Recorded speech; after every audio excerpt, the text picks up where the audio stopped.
Bismillahirrahmanirrahim. Assalamualaikum warahmatullahi wabarakatuh. Pertemuan selanjutnya kita akan membahas materi tentang mujmal dan mubayyan. Kita mulai dari pengertian mujmal dulu. Secara bahasa, mujmal ini samar-samar, majemuk. Jadi banyak macamnya, karena saking banyak macamnya akhirnya samar-samar.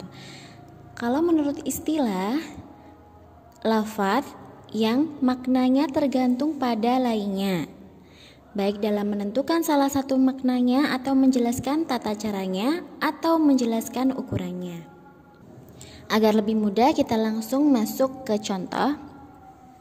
Ada beberapa bagian. Ini contoh yang pertama, lafadz yang masih memerlukan lainnya untuk menentukan maknanya. Ini terdapat pada kata rapat dalam bahasa Indonesia ya, misalnya memiliki dua makna, rapat perkumpulan, rapat tidak ada celah itu. Jadi butuh penjelasan, mungkin dengan kalimat lanjutan atau penjelasan di kalimat lainnya. Sedangkan kalau dalam Al-Quran, ini misalnya di surat Al-Baqarah, A'udzu billahi minasyaitonir rajim wal mutallaqatu yatarabbasna bi anfusihinna thalathata quru'. Al-quru' dalam ayat ini artinya suci atau haid. Nah, sehingga untuk menentukan maknanya butuh dalil lainnya yang menjelaskan. Kemudian lafadz yang membutuhkan yang lainnya dalam menjelaskan tata caranya. Kalau tadi maknanya, kalau yang ini tata caranya. Menjelaskan tata caranya pada ayat wa aqimus sholata, ini di surat An-Nur, yaitu kata mendirikan sholat. Ini masih belum jelas karena kita belum tahu tata caranya, sehingga butuh dalil lainnya untuk memahami tata cara sholat. Begitu juga ayat-ayat haji dan puasa. Selanjutnya lafadz yang membutuhkan lainnya dalam menjelaskan ukurannya. Wa atuz zakata pada surat An-Nur ayat 56, wa atuz zakata itu kan menunaikan zakat. Nah, itu masih umum juga, sehingga kita butuh penjelasan selanjutnya untuk memahami ukuran yang sesuai dengan syariat. Kaidah mubayyan yang akan kita pelajari selanjutnya yaitu kaidah mubayyan. Secara bahasa itu yang ditampakkan atau yang dijelaskan. Jadi objeknya, bendanya yang dijelaskan. Kalau secara istilah atau terminologi, mubayyan itu seperti yang didefinisikan oleh Al-Asnawi, yang maksudnya adalah lafadz yang jelas dengan sendirinya atau dengan lafadz lainnya. Lafadznya jelas secara makna, dengan dia berdiri sendiri atau dia berdiri dibantu dengan lafadz lainnya. Tapi ada juga yang mendefinisikan mubayyan ini sebagai apa yang dapat difahami maksudnya, baik dengan asal peletakannya atau adanya penjelasan. Intinya mubayyan itu yang dijelaskan objeknya ya. Contohnya yang bisa difahami maksudnya dengan asal peletakannya tadi, langit, bumi, gunung, adil, zolim, jujur, itu kita fahami dengan asal peletakannya, maksudnya peletakan kata pada suatu ayat gitu. Jadi tidak membutuhkan dalil yang lain untuk menjelaskan maknanya. Contoh yang lainnya itu contoh yang dapat difahami maksudnya setelah adanya penjelasan. Ini firman Allah Ta'ala surat Al-Baqarah, dan dirikanlah sholat dan tunaikan zakat.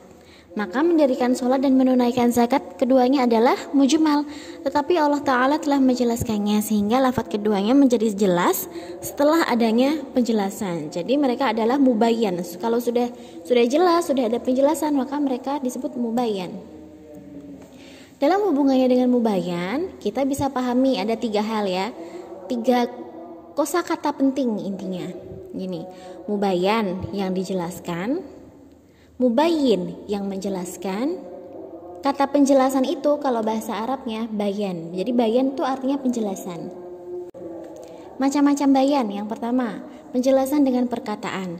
Contohnya pada Quran surat Al-Baqarah, Tetapi jika ia tidak menemukan binatang kurban atau tidak mampu, maka wajib berpuasa 3 hari dalam masa haji dan 7 hari lagi apabila kamu telah pulang kembali. Itulah 10 hari yang sempurna. Ayat itu penjelasan atau bayan terhadap rangkaian kalimat sebelumnya mengenai kewajiban mengganti hewan kurban bagi orang-orang yang tidak menemukan binatang sembelihan atau yang belum mampu. Yang B, penjelasan dengan mafhum perkataan.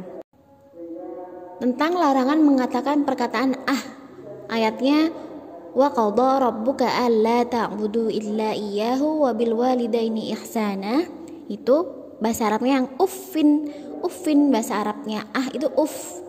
Mafhum dari ayat tersebut, mafhum ini maksudnya pemahaman kita dari ayat ini adalah melarang seseorang untuk menyakiti orang tuanya seperti memukul dan lain-lain. Karena mengucapkan perkataan itu tidak boleh, apalagi yang lebih menyakitkan dari itu seperti memukul atau membangkang dan lain-lain. C. Penjelasan dengan perbuatan. Contohnya Rasulullah Shallallahu Alaihi Wasallam menjelaskan perintah mendirikan sholat di Al-Quran. Lalu Rasulullah mencontohkannya cara melakukan sholat tersebut yang kemudian menjadi riwayat hadis yang isinya tentang menjelaskan tata cara sholat atau pergerakan Rasulullah saat sholat. D. Penjelasan dengan ikrar. Ikrar itu pengakuan, ikrar kita ya, sering familiarnya ikrar, pengakuan. Contohnya Rasulullah melihat Qais sholat 2 rakaat sesudah sholat subuh. Maka Rasulullah bertanya, lalu Qais menjawab 2 rakaat itu adalah sholat sunnah fajar. Maka Rasulullah tidak melarang. Ini menunjukkan dibolehkannya sholat sunnah sesudah sholat subuh, asal niatnya sholat fajar tadi. Yang E, penjelasan dengan isyarat. Contohnya, penjelasan Rasulullah Shallallahu Alaihi Wasallam tentang jumlah hari dalam 1 bulan. Beliau mengangkat ke 10 jarinya 3 kali, yakni 30 hari. Kemudian mengulanginya sambil membenamkan ibu jarinya pada kali yang terakhir. Maksudnya bahwa bulan itu kadang-kadang 30 hari, kadang juga 29 hari. Ini yang penjelasan dengan isyarat. Yang F, penjelasan atau bayan dengan tulisan. Contohnya, Rasulullah Shallallahu Alaihi Wasallam menyuruh juru tulis beliau untuk menuliskan hukum-hukum mengenai pembagian harta warisan dan lain-lain. Nah, seperti kita ketahui, hukum-hukum pembagian harta warisan kan ada di surat An-Nisa. Nah, maka Rasulullah meminta juru tulis ini untuk merincikannya. Yang selanjutnya penjelasan dengan kias. Bayan dengan kias. Rasulullah SAW menjawab seorang penanya melakukan haji untuk ibunya yang sudah meninggal. Rasulullah bertanya, bagaimana kalau ibumu punya hutang, apa kamu bisa membayarnya? Nah, hadis ini mengkiaskan mengganti haji orang tua dengan membayar hutangnya. Kaidah yang berhubungan dengan mujmal dan mubayyan. Ini yang pertama, ta'khirul bayan anil waqtil hajah la yajuz.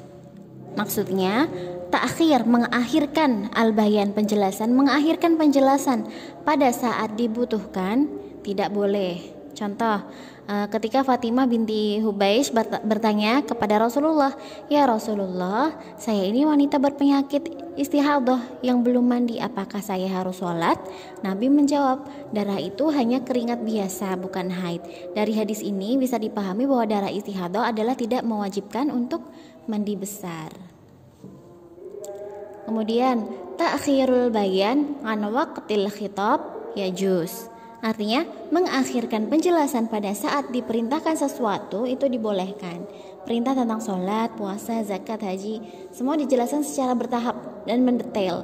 Jadi tidak hanya dalam satu dalil Al-Quran saja, tetapi ada di hadis, kemudian secara bertahap mendetail lagi melalui sunnah Rasulullah Shallallahu Alaihi Wasallam. Jadi tidak langsung dijelaskan seketika itu, tetapi penjelasannya bertahap. Demikian penjelasan singkat tentang mujmal dan mubayyan. Semoga mudah difahami. Jika ada yang ingin bertanya, silahkan ditanyakan di grup WhatsApp. Demikian, Astaghfirullahu li wa lakum.